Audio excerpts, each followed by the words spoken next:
US President Trump has reportedly mobilized around 20,000 troops and deployed 11 warships to the Caribbean, a massive military presence near Venezuela. At the same time, leaked details from the recent phone call between Trump and Venezuelan President Maduro reveal a blunt message. The US gave Maduro the opportunity to leave the country. This combination of military buildup and high-stakes diplomacy has sent shockwaves through the region. Could this be a final warning or the prelude to a full-scale operation?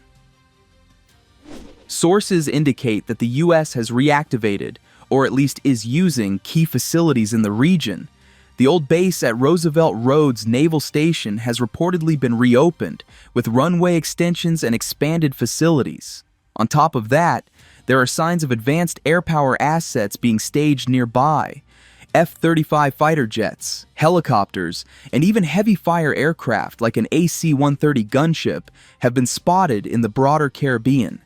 Assets that could project force quickly across Venezuela's northern coast. With these elements in place, a ready base, sea control, air dominance, the US has assembled a powerful toolbox for nearly any type of operation. The question becomes, what will they use it for, and when? According to military observers, recent weeks have seen increased activity in the region.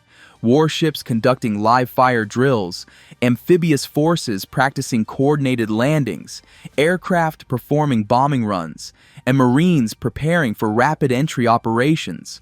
All of this suggests that this isn't just a posturing show. It may be active preparation for a multi-front operation. Imagine amphibious landing craft approaching Venezuela's beaches in the dark, warships offshore launching missile tests, helicopters hovering over jungle or coastal zones, while aircraft fly overhead, a full staging area ready for action. The convergence of sea, air, and land assets puts pressure on all defenses simultaneously. So, if those drills were a test, what happens when the order comes? One of the most discussed possibilities is a direct amphibious landing along Venezuela's northern coastline. The U.S. Navy could deploy amphibious ready groups supported by Wasp-class or America-class assault ships, floating bases capable of launching helicopters, tilt rotors, drones, and amphibious forces simultaneously. From these ships, amphibious combat vehicles would roll straight into the water, cross several kilometers through rough waves, and hit the beaches side by side. These armored vehicles can carry Marines under protection, maintain speed even when damaged, and move inland like fast armored trucks once they reach the shore. Alongside them, traditional landing craft air cushion hovercraft could deliver heavier equipment, light armored vehicles, artillery pieces, communication units, or supply teams, gliding over sand and shallow water in conditions where normal boats would fail. Marines arriving on the beach would likely be supported by Viper attack helicopters, utility helicopters, and Ospreys flying overhead. Offshore, an entire ring of escort ships, Arleigh Burke-class destroyers, and San Antonio-class amphibious transport docks could provide protection, surveillance, and missile coverage. A landing like this is built around speed and shock. The goal would be to open a corridor, seize a port or airfield, and establish a foothold before defenders can mobilize. Which coastal city becomes the flashpoint? That's the frightening unknown. Air power would almost certainly set the stage for any operation. The US could launch a wave of aircraft, starting with B-52 or even B-2 Spirit stealth bombers operating from bases in the US, the Caribbean, or forward positions. These bombers can carry a large variety of precision-guided munitions capable of disabling radars, air defense batteries, communications hubs, and airfields. Supporting them would be F-35 Lightning II stealth fighters, already reported in the region, capable of slipping past radar systems and striking command centers or missile sites with pinpoint accuracy. F-18 Super Hornets launched from nearby carriers could provide additional strike power, escort missions, or air superiority. Electronic warfare aircraft like the Growler could jam enemy communications and radars, while RQ-4 Global Hawk and MQ-9 drones create a live, high-resolution picture of everything on the ground.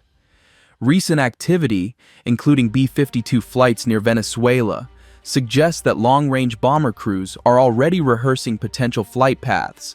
If these aircraft switch from training to action, they could reshape the entire battle space in minutes. The United States maintains a powerful naval presence in the region, including carrier strike groups.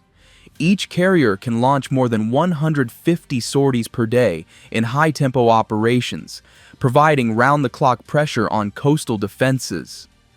Escort ships, including Ticonderoga-class cruisers and Arleigh Burke destroyers, bring long-range missiles such as Tomahawk cruise missiles, which can hit targets deep inside Venezuela without the ships ever approaching the coastline. Carrier-based F-18 Super Hornets and Growlers could strike radar sites, suppress air defenses, or escort helicopters and drones. Meanwhile, P-8 Poseidon aircraft and ship-launched drones could track movements across the coastline and inland valleys. Naval gunfire is also an option. Modern destroyers can engage coastal facilities, power stations, or staging areas using precision rounds while remaining in international waters. With so many assets positioned offshore, the sea itself becomes a launch pad, flexible, mobile, and unpredictable. What part of the Venezuelan coastline could truly be safe? What's clear is this: the U.S. has assembled a full toolkit: sea, air, land, and special operations, and it's now positioned near Venezuelan shores. The presence of 20,000 troops, 11 warships, advanced aircraft, and amphibious assets is not just posturing. As we watch events unfold, the question no longer is if something could happen, but when, how, and with what consequences. The coming days could redefine the balance of power in the region. Thank you for watching, and for staying until the end. This situation is evolving fast, and the next days could reshape everything we think we know about the region. If you found this analysis useful, don't forget to subscribe and leave your thoughts in the comments. How do you think the United States would act if an operation truly began? Your perspective helps guide future videos. Stay alert, stay informed, and I'll see you in the next one.